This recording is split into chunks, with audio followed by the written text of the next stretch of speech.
75,000 people, and someone in the elevator say, I love Beto's tacos. And it's so important to keep in streaming, keep on telling, put in the head of the people. We need to use streaming. We need to use that. Thank you so much for joining me today. You're representing Beto's Tacos, a restaurant that has 6 locations throughout the Atlanta region. You've been advertising with Vibe.co for a little while now, and we are going to discuss what your experience has been like with CTV more generally, and then with Vibe in particular.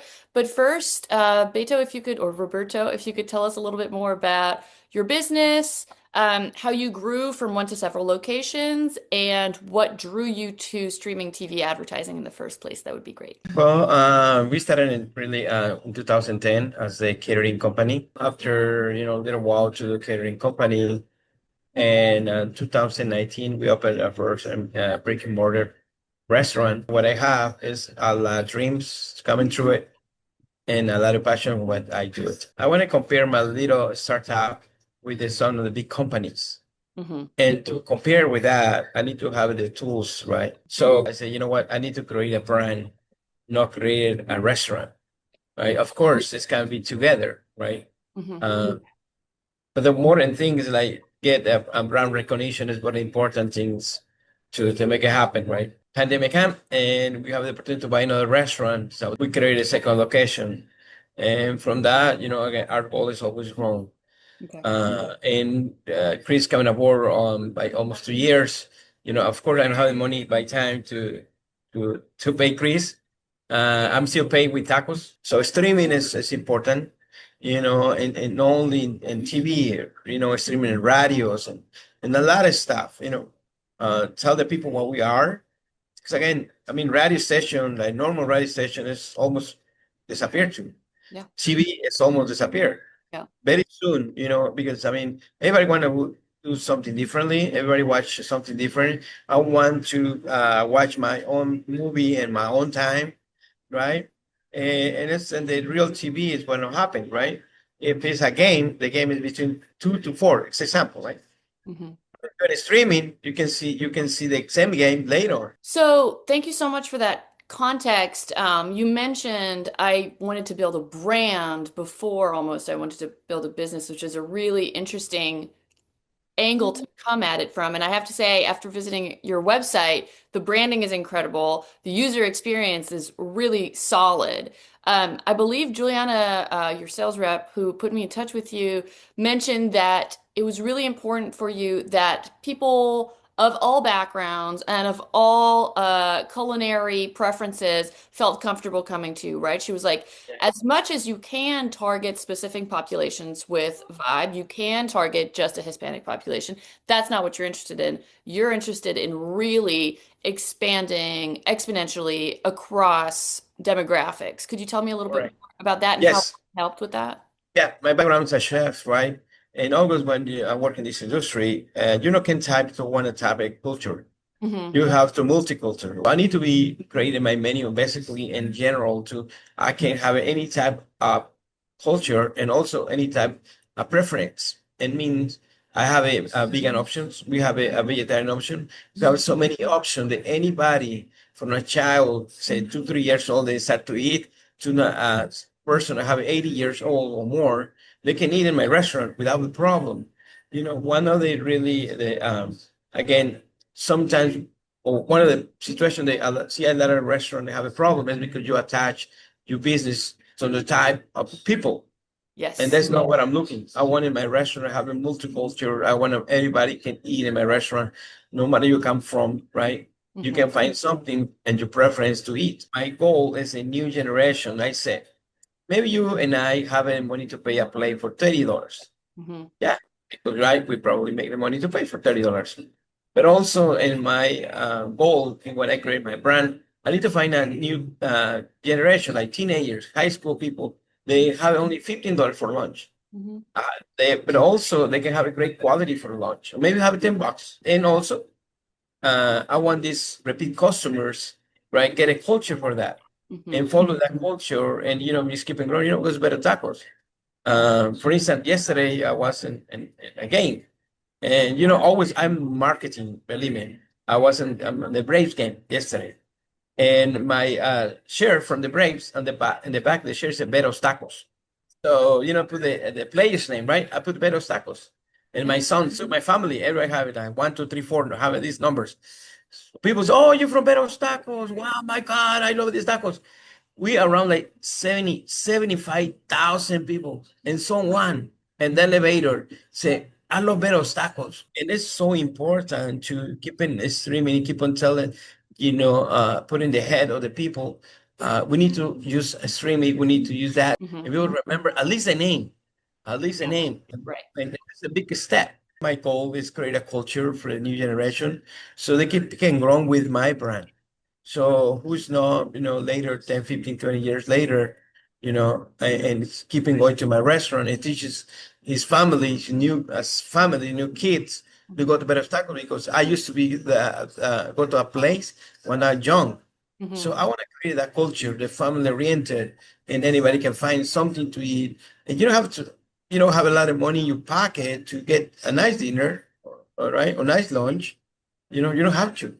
Yeah. And have fresh ingredients, right? We use, for instance, organic tortillas.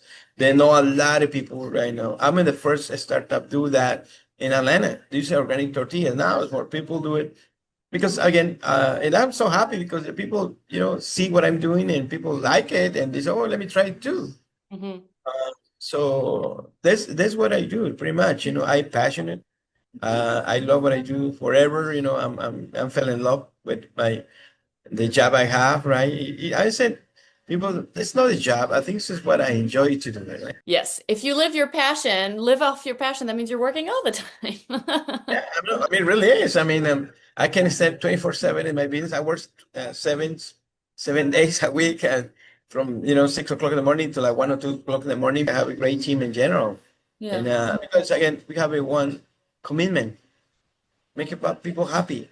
I say in my email, I have something say the food change our lives. So I say our commitment is make it happy, people happy. So this is an interesting question because if since you are really spreading the word about your food, the quality of your food, the freshness of your food, the accessibility of your food is such a core tenet of your brand. I'm curious how you are using that with your streaming TV campaigns. Because, for example, if you were saying, okay, well, we only want to target affluent households, for example, you could Mhm. do that. Or we only want to target a younger demographic, you could do that. But in your case, that's not really the angle you're taking. So I'm curious, how do you develop your campaigns on Vibe? What is that like for you? Do you target by zip code, by city, by time of day, by channel? What is your strategy there? I have a advisor, which is Chris and Juliana. Mhm. But one of the things I always we look at the demographics, right? We look at demographics, and because we have a different restaurants, we look at demographics for different area, right?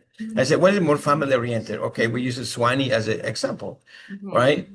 Okay, with the family oriented, so we need to hit, the parents or maybe some kids. Well, this is different when I go to Midtown. Okay, around the universities.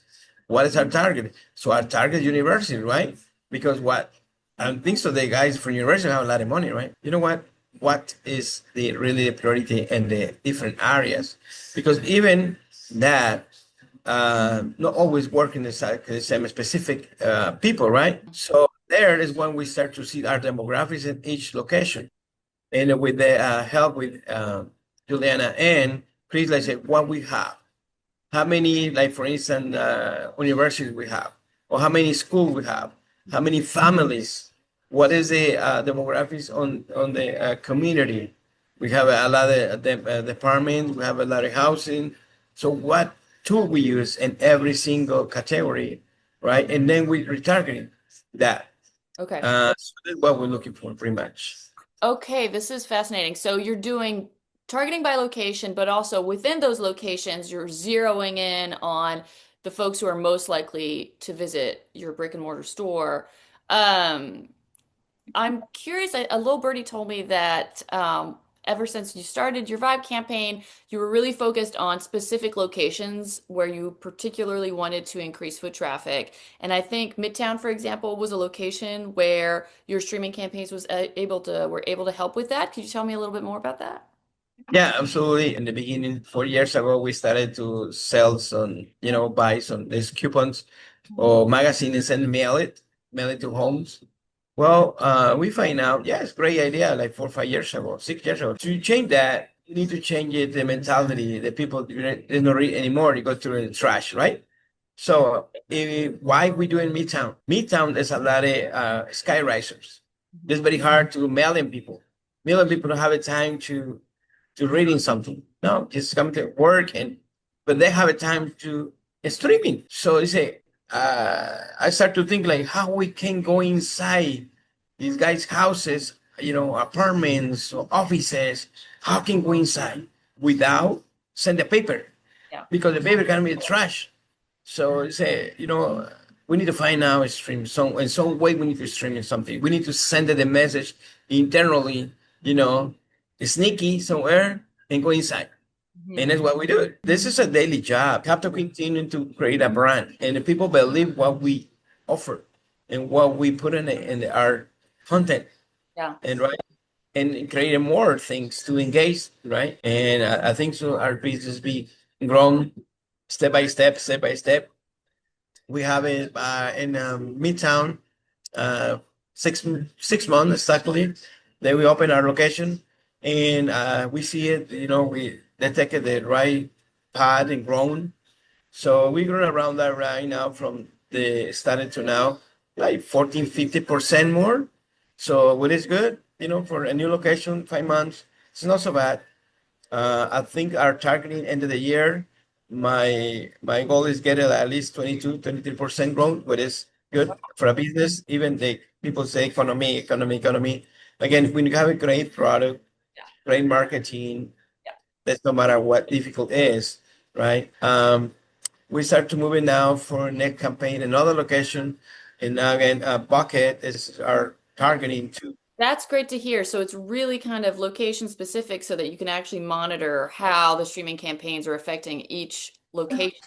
I'm curious how that affects your creative. Creative development is always something that I'm curious to hear about because some folks, especially who are new to streaming television, can be intimidated by it, not sure how to get started, and also how to optimize it because you run it, you see the results, and then you can make it more impactful. What has that been like for you? And do you have any best practices to share, things that you've noticed work better than others? I mean, all ideas, really, no matter what idea you have, that work. You have to execute it, and let's see the result. And if it's wrong, then wrong, fix it. And how this content go? Oh, but that's not very well.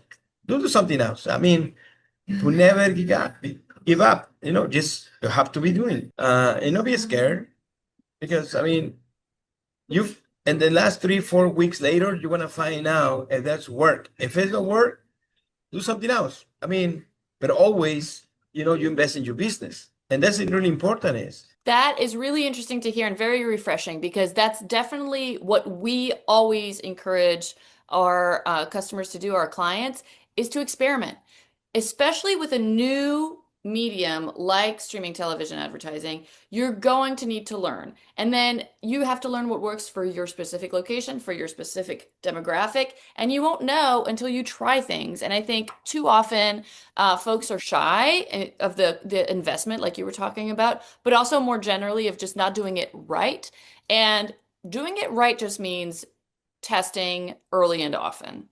And so I'm really happy to hear that that's been your experience. Thank you so much for joining me today and telling us about your business.